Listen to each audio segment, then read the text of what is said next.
All right, Robert. Trump brothers, you excited? Not at all. Let's see that enthusiasm, Not big at guy. all. Bitcoin's for everybody, right? For everybody. So we gotta tolerate it. All right. Let him hear it, guys. Woo! How are you, Las Vegas?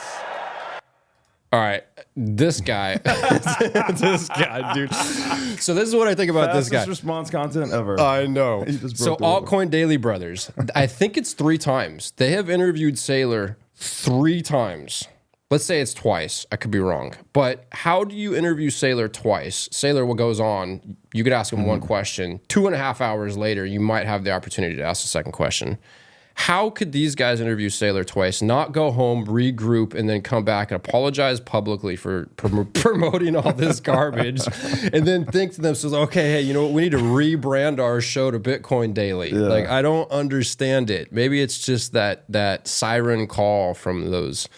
It's the siren song. Siren song. Yeah. And you know what? Even Saylor now tweets crypto this, crypto that. So, like, I don't know, man. It's a dirty word, as you have said multiple times, and I don't want to be triggered by it, but I think it is a good litmus test or good filter for who you're dealing with. Yeah, all right. But the irony of the Altcoin Daily guys on stage at Bitcoin 2025 just tells you which direction things are going. Yep. Yeah, you know, walking through the conference, I've gone to several conferences over the last year and a half. Tennessee and Vegas, I would say, were clearly the biggest. A lot of energy, you know, good energy, a lot of enthusiasm, but a lot of this altcoin garbage floating around. Yeah. And I kind of struggle with that a little bit, but you know, everybody in crypto has a Bitcoin allocation. And it seems that most of them think that they're going to trade to get more Bitcoin. Yeah, that's the rationalization. Yeah. Sure. But not everybody, not everybody in Bitcoin has crypto. That's correct. Yeah. Gentlemen, please.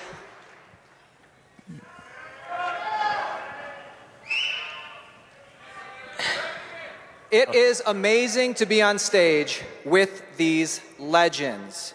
Guys, promises made, promises kept. How does it feel to be building a Bitcoin company in a Bitcoin-friendly country? Woo! Woo! Well, Las Vegas, we love you to death. We absolutely love you to death. Our family loves you. Hey, guys, we're bringing Bitcoin to America, and America is going to win the crypto revolution. That much I can tell you right now. We finally have a competent president in the White House.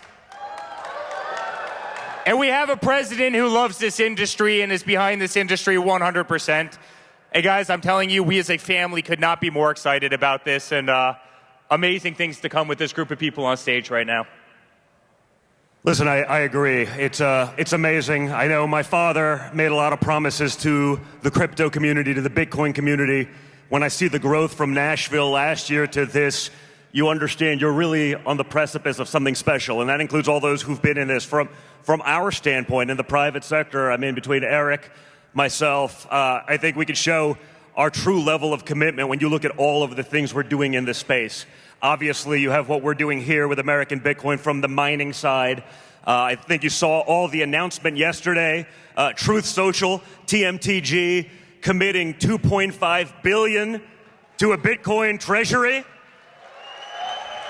And then, you know, the trifecta of crypto, you have what we're doing with World Liberty and USD1 from a DeFi platform. And so, you know, we didn't just talk about the sound bites. We're actually executing on all of the things, and we're very long crypto. I mean, it's a huge part of everything that we do right now. I feel a little nauseous watching this. Yeah, I'm with you. Yeah. DeFi. I'm confused. I don't understand. These DeFi platforms, they're built on protocols that aren't decentralized. Dino. Yeah. Yeah. My name is Aaron Arnold. I've millions of followers online at Altcoin Daily. Of course, you know the Trump brothers. I want to, and guys, anytime, at any point, feel free to jump in, and we're all going to have a conversation. I want to get to know these two guys right now, the leaders of American Bitcoin, the Trump's mining company. And, you know, tell us, you guys were working in Bitcoin mining before President Trump got elected. You have been here for years, and you're here this year. How is it different this year? Is it a night and day difference? There was a chance that we would not be sitting here today. The previous administration and their anti-crypto rhetoric, the proposed bills, the proposed 30% excise tax to miners, we wouldn't be sitting here today. We could be an orange for Bitcoin, but it'd be an orange jumpsuit based on some of the ways they were prosecuting these things, right? Absolutely. Slightly different kind of orange, not exactly for me. And on that point, now you have regulators hosting roundtables with the industry leaders working hand in hand in charting a path forward. I'll give an example. I'll give an analogy. I'll give a metaphor. Before, if you wanted to get from point A to point B, and you knew the path was littered with landmines, but you didn't know where they were. And when you find out, it's too late. That's enforcement with lawsuits. Now imagine getting from A to B, but the regulators are there, side by side with detectors. You cross from A to B together while mapping out where the landmines are for everyone else to know how to get past safely for... Is it just me, or does Bitcoin doesn't care about any of this stuff? Bitcoin doesn't give a fuck about this stuff. And also, the regulators are the landmines. What the fuck is this metaphor? Yeah, the regulators are the landmines. I love That's the appropriate metaphor. Yeah, 21 million doesn't give a fuck. 21 million does not give a fuck. That's why I feel nauseous watching this, I think. Yeah. The next travelers. It's truly incredible to be making America the crypto capital of the world. Oh, that was so I could not agree more. You can feel it, Mike, good. right? You can just feel in the air. Things have changed, right? We've obviously been through so many roller coasters, ups and downs, but every time the up is higher, right? Every time is a little bit better, and the time truly is now. Spoken like a true drug addict. He looks a little... Every time the up is higher? What was that? Can we rewind that? Yeah, let's see that again. Ups and downs, but every time the up is higher, right? Every time is a little bit better, and the time truly is now. I think one of the things, I don't know, everyone didn't have the benefit of doing this. I was in yesterday and I spoke on this stage. It's important enough to be on stage with them. And the vice president then had a roundtable with David Sachs, who's the crypto czar for the White House. And I got to just sit in on the room and listen. Obviously, some of the biggest leaders in the space. I'm sure you all know every person that was in the room.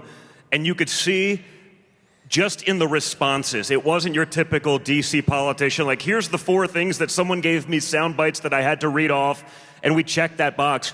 You could actually see everyone in the room just breathe a sigh of relief, because not only did the vice president, but obviously the crypto czar had such a fundamental understanding of the issues, of the space, invested in it themselves. These are people who've been in it for years and got it.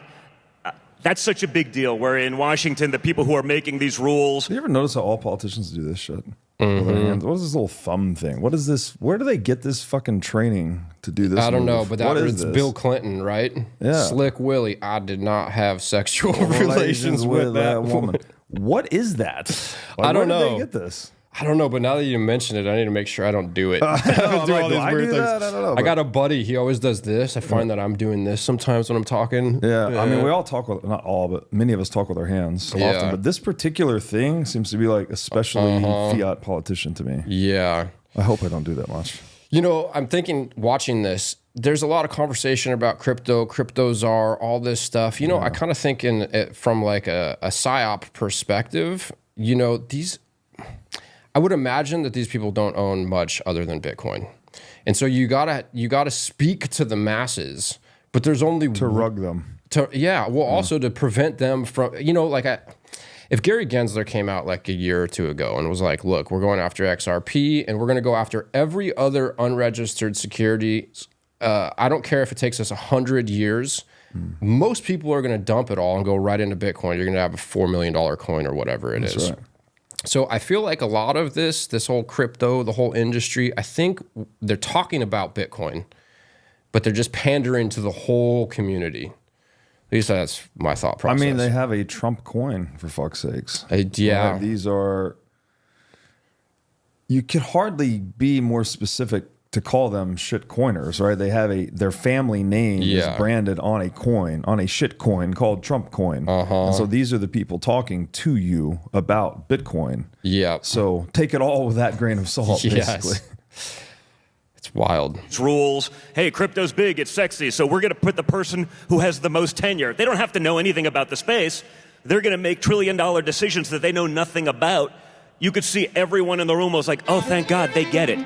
And I think that's gonna bode very well for the community. We getting called off? They're a violinist? Was that bad? Thanks for watching. If you enjoyed this episode, click here to find more just like it, and here to find our most recent episode.